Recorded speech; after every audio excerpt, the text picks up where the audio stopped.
और आज की रिपोर्ट गाजियाबाद के वैशाली से है। गाजियाबाद विकास प्राधिकरण ने वहां 30 साल पहले 9 मंजिला टावर खड़े किए। आज बिल्डिंग की हालत यह है कि रात को तेज बारिश होने लगे तो छज्जे गिरने लगते हैं और लोग इमारत छोड़कर बाहर खड़े हो जाते हैं। एक तरफ मौत के साए में रहने की मजबूरी है, दूसरी तरफ सिस्टम की लापरवाही।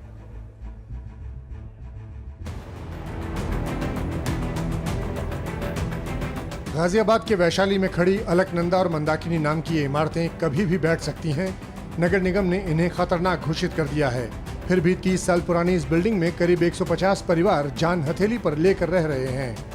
ये पिलर्स हैं। 9 मंजिल इमारत की एक पिलर है। महज 30 से 35 साल पुरानी ये पूरी इमारत है और इन पिलर्स के ये हालात बताते हैं कि अगर तेज बारिश हो जाए, तेज हवा चल जाए तो ये इमारत 9 मंजिल की इमारत कभी भी गिर सकती है। सिर्फ इसी पिलर की हालत नहीं है ये, बल्कि जितने भी पिलर्स यहाँ पर बनाए गए हैं उनके यही हालात हैं। सभी पिलर्स जर्जर हो चुके हैं। सबसे जो सीमेंट्स है वो बाहर निकलना शुरू हो चुका है, अंदर की छड़ें दिख रही हैं और नगर निगम ने चेतावनी भी दी है। जीडीए को भी इसके बारे में सूचित किया गया है कि यहाँ जो लोग रह रहे हैं उनकी जिंदगी खतरे में है। हमने इस बिल्डिंग में रहने वाले अमित से पूछा कि आप लोग कहीं और क्यों नहीं शिफ्ट हो जाते हैं। हमने पूरी जिंदगी की पूंजी मकान लेके लोन लेकर लगाई है। अब आप बताइए कि हम क्या सड़क पे रहने लगे। और ये मतलब जो बिल्डिंग 99 ईयर की लीज थी जीडीए की, वो कैसे ऐसा क्या हुआ कि 30-35 साल में ही वो जर्जर होने लगी। यहाँ पे जो पत्थर लगाए गए थे, जो सीमेंट लगाया गया था वो पूरी तरीके से निकल चुका है। यहाँ पर जो यहाँ की छड़ें हैं वो दिख रही हैं और ये भी ढीली है, क्योंकि जिस तरीके से हम हाथ से हिला रहे हैं ये हाथ से हिलती हुई भी आपको दिखाई देगी। जो पत्थर से इसके अंदर लगाए गए थे वो भी निकलने शुरू हो चुके हैं। और ऐसे में जब बारिश होती है या फिर मौसम में जब कोई बदलाव होता है तो लोगों के लिए परेशानियां होनी जायज़ है। डर के साए में लोग रहने के लिए मजबूर हैं। जरा सुनिए इस बिल्डिंग में रहने वाले लोगों को बरसात से कितना डर लगता है। बारिश आती है रात को 3 बजे 2 बजे, कभी भी बारिश आ जाती है शाम को 8 बजे 2 बजे, हमें अचानक से बाहर आके खड़े होना पड़ता है क्योंकि इतनी बुरी तरीके से बिजली कड़कती है। उसका डर, दूसरा हमें ये डर रहता है बिल्डिंग से कभी भी कुछ भी ऊपर से गिर के नीचे आ जाता है। बच्चों की सेफ्टी नहीं है। बिल्डिंग में हम सोते हैं रात के टाइम, अगर रात के 3 बजे बारिश आ गई तो हम जग के बैठ जाएंगे, बिल्कुल बाहर आके खड़े हो जाएंगे। 1989 में जीडीए ने यहाँ वैशाली योजना के तहत 22 9 मंजिला टावर बनाए। जीडीए को इन फ्लैट्स के खरीदार नहीं मिले तो उसने 9 टावर प्राइवेट बिल्डर्स को बेच दिए। कुछ टावर केंद्र सरकार के इनकम टैक्स जैसे विभागों को भी दिए गए, लेकिन अलकनंदा और मंदाकिनी टावर जीडीए के पास ही रह गए। दोनों इमारतों की खस्ता हालत की शिकायत मिलने पर गाजियाबाद नगर निगम ने वर्ष 2018 में बिल्डिंग की जांच कराई और अपनी रिपोर्ट में कहा कि मरम्मत के बिना इसमें रहना खतरनाक है। इसके बाद जीडीए ने जामिया मिलिया इस्लामिया के इंजीनियरिंग विभाग से इन दोनों टावरों का सेफ्टी ऑडिट करवाया, जिसमें ये निकल कर आया कि दोनों इमारतों को रेट्रोफिटिंग की जरूरत है। रेट्रोफिटिंग यानी दरार की या कमजोर हो रहे पिलर की खास तरीके से दोबारा मरम्मत। लेकिन इसके लिए बिल्डिंग में रहने वालों से ही 3.5 करोड़ रुपए मांगे जा रहे हैं।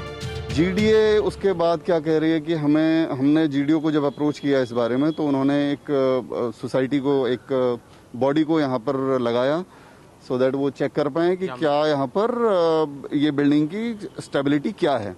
उन्होंने इसको रिपेयरेबल बताया और रिपेयरेबल करने के बाद जीडीए हमसे मांग रही है कि 3.5 करोड़ आवंटी दें और उसके बाद ये इसको रिपेयर कर पाएंगे। तो जो कि एक मतलब पहले हमारे साथ एक जाति हुई है, उसके ऊपर दूसरी जाति हो रही है। दरअसल जीडीए ने आरडब्ल्यूए से ये कहकर पैसे की मांग की है कि उसने वर्ष 2011 में ये इमारत आरडब्ल्यूए को हैंडओवर कर दी थी, लेकिन यहाँ के लोगों का कहना है कि 2011 में तो आरडब्ल्यूए था ही नहीं। इसे लेकर इलाहाबाद हाईकोर्ट में भी एक केस चल रहा है। एक तर्क ये भी दिया जा रहा है कि अगर बिल्डिंग का रखरखाव आरडब्ल्यूए के पास है तो वर्ष 2018 में जीडीए ने यहाँ फायर फाइटिंग सिस्टम क्यों लगवाया। तो खतरे के साए में जीना अब यहाँ के लोगों की मजबूरी बन गई है। जरा सुनिए यहाँ की महिलाएं क्या कह रही हैं। कौन से फ्लोर पे रहते हैं आप? 3rd फ्लोर पे रहते हैं। लिफ्ट की एक परेशानी जो यहाँ पर है वो कैसे फिर आप लोग मैनेज कर रहे हैं अभी? पैदल ऊपर चढ़ते हैं, नीचे उतरते हैं। 3rd फ्लोर तक तो फिर भी थोड़ा सा चढ़ जाते हैं, लेकिन जो हमारे एजेड लोग हैं उनके लिए बहुत परेशानी होती है 3rd फ्लोर तक चलने की। बहुत मुश्किल से वो उतरते ही नहीं है वो नीचे किसी रीजन से। इंद्रप्रस्थ गैस लिमिटेड में पीएनजी कनेक्शन किसी को नहीं दिया क्योंकि यहाँ की बिल्डिंग की हालत बहुत जर्जर है। ये कब की बात है? ये 10 साल की बात हो गई।